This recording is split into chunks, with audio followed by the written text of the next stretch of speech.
You get a large Coke, a Big Mac, and a supersized fry, all for just $2.59. McDonald's does not hit how it used to be, bro. It's some vile slop. McDonald's has been going downhill in quality, and the prices are astronomical. Be honest with me for a second. When's the last time you walked out of McDonald's and thought, that was cheap? Can't remember? Yeah, neither can most people. It didn't used to feel like this. McDonald's wasn't just fast food, it was the definition of cheap. It was the place you went when you had almost nothing in your pocket, and you still walked out with a full meal and change to spare. So what happened? Did McDonald's actually get that much more expensive? Or does it just feel that way because, well, everything did? Stick with me, because we're going to answer that properly. We're going back to 1987 to find out exactly what $10 bought at McDonald's back then, down to the penny. Then we'll rebuild that same order today, run the real inflation numbers, and check whether wages ever kept up. This isn't nostalgia for its own sake. This is the math behind why your gut feeling about prices has been right the whole time. Picture it. Ronald Reagan is in the White House. The Berlin Wall is still standing. Nobody has a cell phone, nobody has the internet, and if you want to watch a movie twice, you rewind the tape by hand. Malls are the social center of American life, and arcades are still a going concern. Cash is still king. Nobody's tapping a phone to pay for lunch because there's no such thing as a phone you'd tap. This is the world McDonald's is operating in. Not some hazy postcard memory, an actual functioning economy with its own prices, its own paychecks, and its own version of what expensive even means.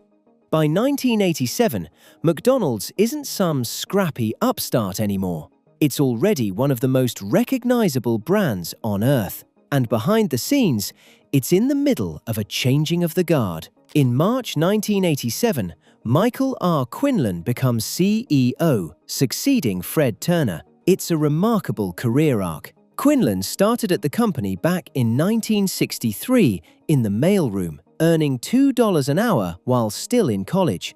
He worked his way up through purchasing and operations, became president in 1982, and CEO 5 years after that.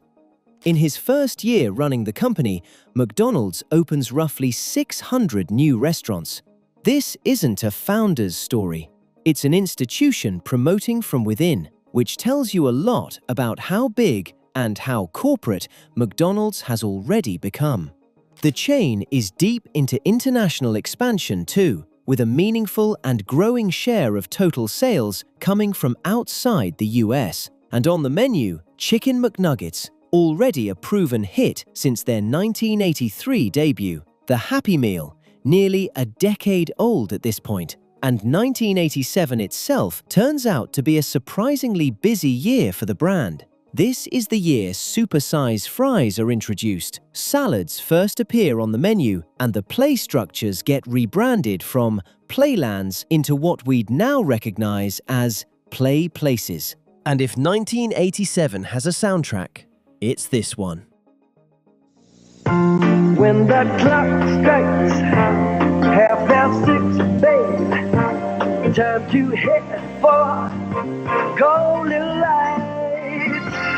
It's a good time for a great taste dinner at McDonald's. It's Mac night. Come on, make it Mac tonight. A moon-headed lounge singer McDonald's had quietly been testing in Southern California since 1986, built to solve one specific problem. McDonald's already owned breakfast. It already owned lunch, but dinner traffic was flat. The test worked so well that in August of 1987, McDonald's took him national. And it wasn't modest. A survey that September found consumer recall of McDonald's advertising had jumped higher than any campaign since the new Coke disaster 2 years earlier. For one strange, specific cultural moment, McDonald's dinner business had a mascot. And that mascot was a moon in sunglasses playing piano. Push open the door. Tile floor, molded plastic booths, a static menu board on the wall. No app, no kiosk, nothing blinking at you. You look up, read the prices, get in line. Behind the counter, uniforms, a mechanical register, a crew moving fast through a rush. A restaurant built entirely around speed and repetition. The same idea Ray Kroc built the company on decades earlier, just with a bigger menu now hanging over the counter. All right, let's build a real order, using only numbers we can actually defend. A Big Mac, $1.60. That's not a guess. It's the actual figure The Economist used as the base price when it created the Big Mac Index in 1986, and it held into 1987. A regular hamburger, averaging around 62 cents. Fries and a drink. No single clean 1987 number exists, so here's our defensible estimate. A 1985 McDonald's ad priced a Big Mac, a supersized fries, and a large Coke bundled together at $2.59. Since the Big Mac alone was $1.60, that implies the fries and the drink together ran about 99 cents. Running total, roughly $3.20 for a Big Mac, fries, and a drink. Add a hamburger for a second person, and we've still got money left in the bag. With $6 or $7 still in hand, add a second hamburger. Add another fries, maybe a Happy Meal for a kid in the group. Keep going until you're right at the edge of $10. Freeze frame right there. This, a genuinely full tray, arguably enough food for 2 people, is what $10 actually bought you at McDonald's in 1987. Now, nearly 40 years later, same exact order. A Big Mac today averages $5.91 nationally. A hamburger alone runs around $3.99. A full Big Mac meal, the sandwich, the fries, the drink, averages $9.34. Running total for just the basic basket, roughly $9 to $10, before you've even added the second burger or the Happy Meal. Rebuild the entire 1987 order, item for item, and the modern total lands close to $16 to $18.